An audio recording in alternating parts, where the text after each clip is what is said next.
राधिकाच्या नावाबद्दल माझा अजिबात आग्रह नाही आणि हट्टही, पण जानकी आणि अहिल्याच्या नावाला मात्र माझा विरोध आहे. आता ह्याच विषयावर आमची एक स्पेशल मीटिंग आहे, त्यात तुमचं भविष्य ठरणार आहे. मी सांगते ते राजकारण उद्याच्या उद्या करा. राधिका मला या घरात दिसता कामा नाहीये. जो माणूस आपल्या घरातल्या बायकांकडे बघतो संपवून टाक त्याला कायमचा. आपल्याला बाहेर जायचंय. कुठं? आर्यनला भेटायला. राधिका तू जर अशीच माझ्या बरोबर राहिलीस ना तर तो दिवसही नक्कीच दिसेल मला.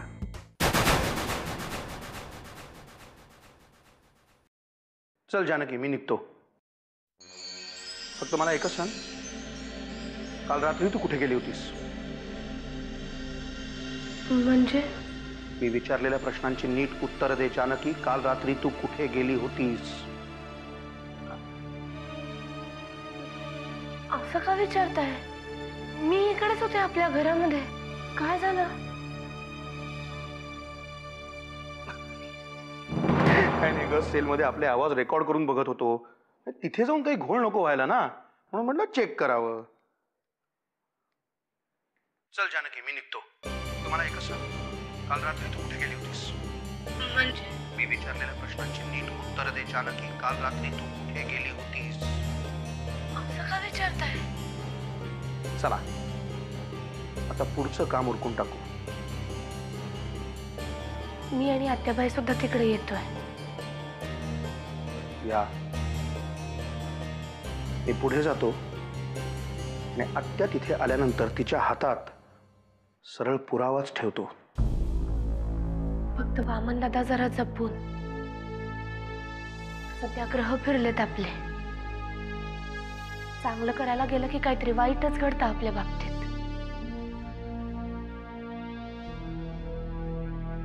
जानकी, आपल्या हातून जे काही वाईट घडायचं होतं ना,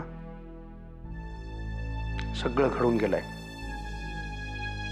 आता ह्यापुढे एकही चूक होणार नाही. एकही नाही. डोंट वरी, मी जातो.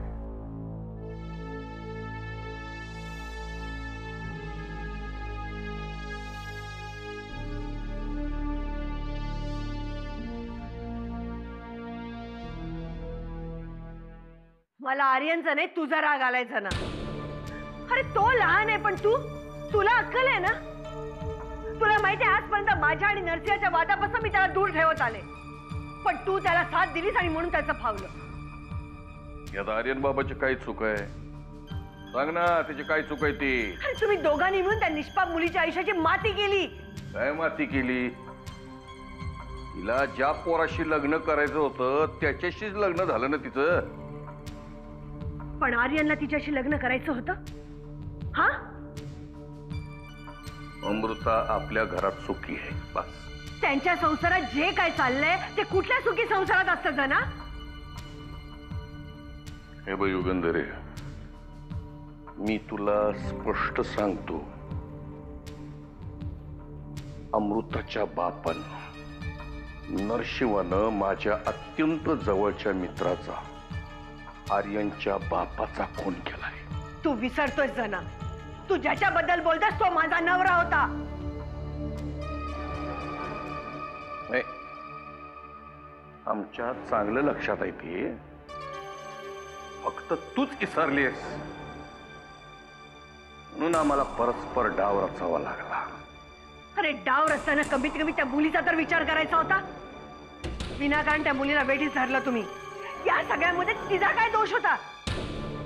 ती नरसिंहाची पोरगी आहे, हाच तिचा दोष आहे. तू योग्य वेळी काहीतरी केलं असतंस तर मला आर्यन बरोबर जायची वेळ आली नसती. बस ना, स्वतःच्या चुकांवर पांघरून घालण्यासाठी माझ्यावर आरोप करू नकोस. ए युगंधरे, तो काय चिडू नकोस. तू सुद्धा नरशिवला धडा शिकवण्यासाठी बऱ्याच वेळेला खालच्या पातळीवर गेली. माहितीये मला, माहितीये. पण त्यावेळी आर्यन माझ्या बरोबर नव्हता. त्यावेळी त्याचं लग्न झालं नव्हतं. गादी इमोशनल होऊ नकोस. तू आता या सगळ्यातून संन्यास घे. घेणार, मी संन्यास घेणार. पण मला जे हवंय ते करून झाल्यानंतर. काय करणार आहेस तू? आपल्या फायद्याचं आहे काय ते? आपल्या फायद्याचं आहे की नाही ते नाही माहिती मला, पण आर्यनच्या फायद्याचं नक्कीच आहे. म्हणजे आर्यन बराहून घरी आला की त्याला आणि अमृताला परदेशात पाठवणार. आपला तिथला व्यवसाय ते दोघं व्यवस्थित सांभाळतील. तुझी खात्री आहे या गोष्टीला आर्यन बाबा तयार होईल? मी आर्यन समोर दुसरा कुठलाही पर्याय ठेवणार नाही आणि तुझ्या समोरही नाही.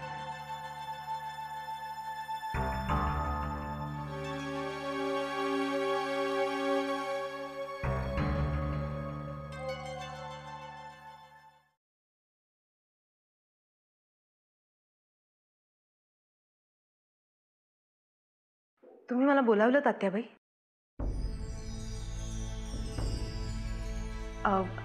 ठीक आहे, मी नंतर येते. पुन्हा तू इथे येऊ नयेस अशी माझी इच्छा आहे.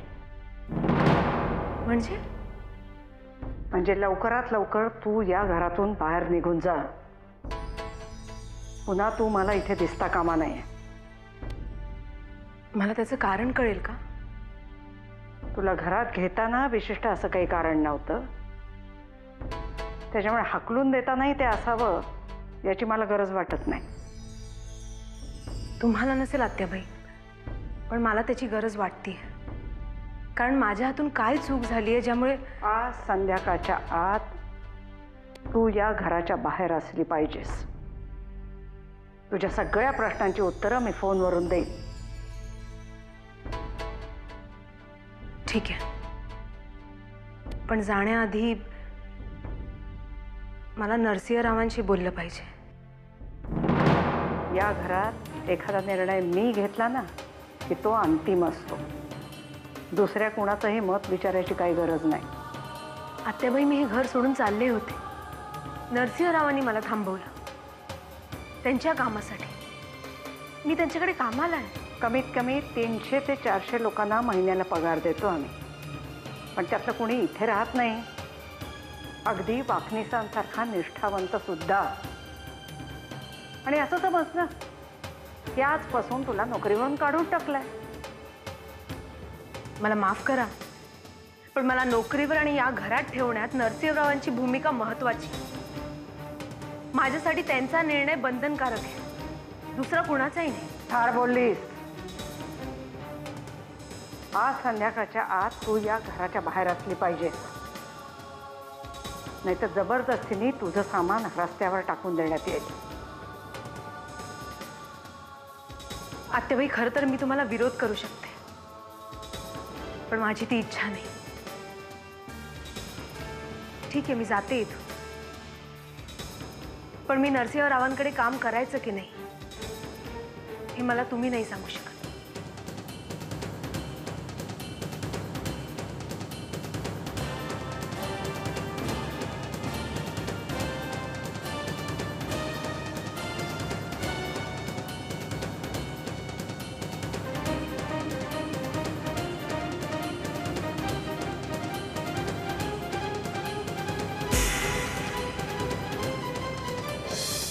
आर्यन, जे झालंय ते सगळं विसरून आपण नव्याने सगळ्याला सुरुवात करूया. सगळं विसरून नव्याने सुरुवात करूया म्हणजे नक्की काय करायचं? नाही बघ, म्हणजे मला नीट सांग, नाहीतर परत तू चिडशील. आणि नाही, देवा शपथ, मी इथून पुढे तुझ्यावर कधीच नाही चिडणार. तसंही जे काही झालंय तर सगळ्यात फक्त आणि फक्त माझाच दोष आहे. नाही अमृता, हे बघ, आता मला काही नको आहे. मला फक्त तुझा विश्वास हवा होता आणि तो मला मिळाला. आता तू जे म्हणशील तेच मी करेन. मला काही म्हणायची गरजच नाहीये. मम्मा जे म्हणतील तेच करूया आपण. म्हणजे तू बरा झाल्यावर आपण इथून शिफ्ट व्हायचंय.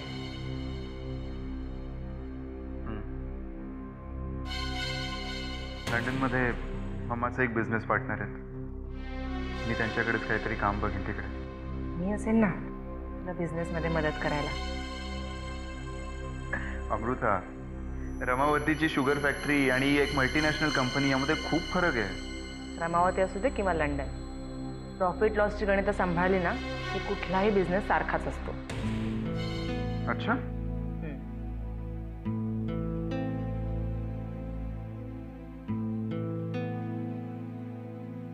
यु नो व्हॉट अमृता, आज तू खूप गोड दिसतेस. Seriously, you are looking very beautiful today. आज तुझं बोलणं वागणं सगळंच खूप आवडत आहे मला. मी काय म्हणतो अमृता, आता इकडे कोणी नाहीये तर पटकन. वेडायस का तू? कोणी ऐकलं तर? अगं डॉक्टर साहेबांनी तुम्हाला बोलवले. आले.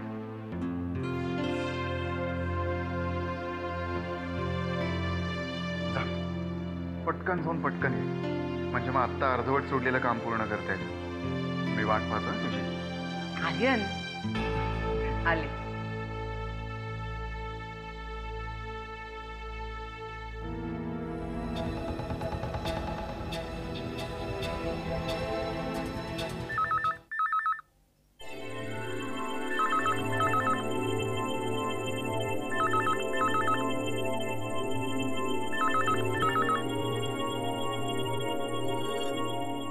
हॅलो, कोण बोलताय? मी अमृता बोलते. बाबा आहेत का? हो, सरतापे मॅडम बोलतायत. काकू, टोमणे मारायची काही गरज नाहीये. बाबांशी बोलायचं होतं म्हणून फोन केलाय. अगं, यात टोमणा कसला? सरतापे मॅडम म्हंटल मी. तुझं आडनाव आहे ना सरतापे? हे बघ, मला तुझ्याशी बोलायला वेळ नाहीये. मला बाबांशी बोलायचंय.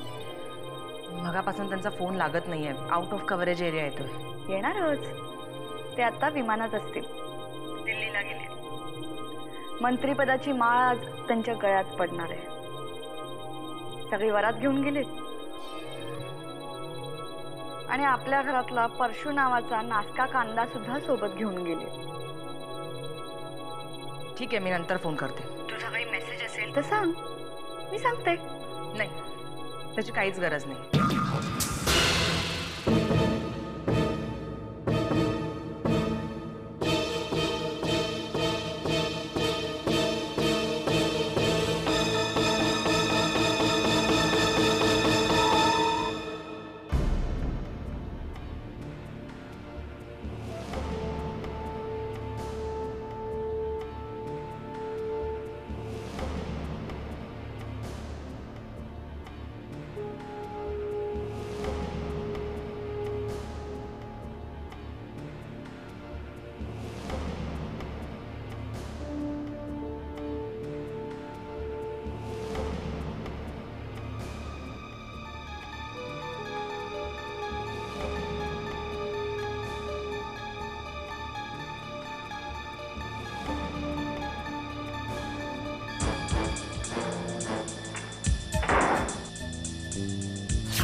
कोणाला भेटायचंय?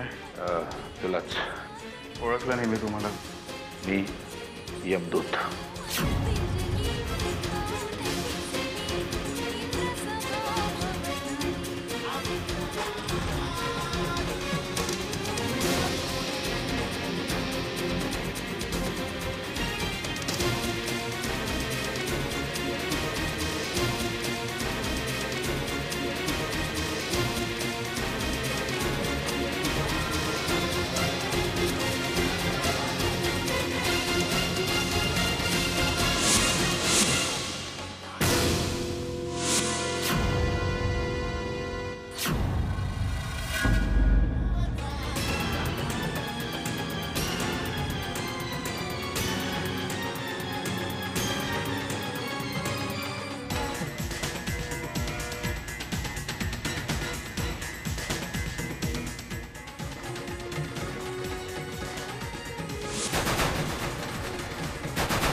Hello sir. नाही सर, मी सांगितलं होतं आज मी येणार नाही म्हणून. इनफॅक्ट उशिरा येणार आहे म्हणजे. नाही ना, मी सर आत्ता एका वेगळ्या कामात आहे. हो नाही नाही तसं नाही, मी आल्यानंतर बघतो ना. हां मी आय एम सॉरी. हो हो सर, डेफिनेटली मी बघतो आल्यावर. Okay, thank you sir, bye.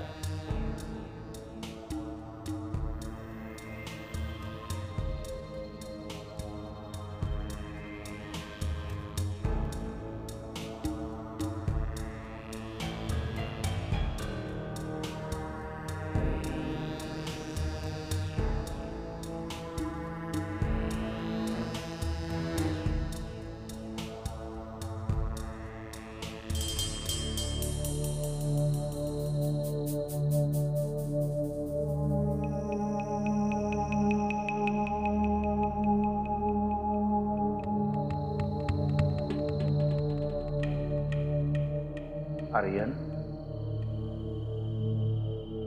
Aryan,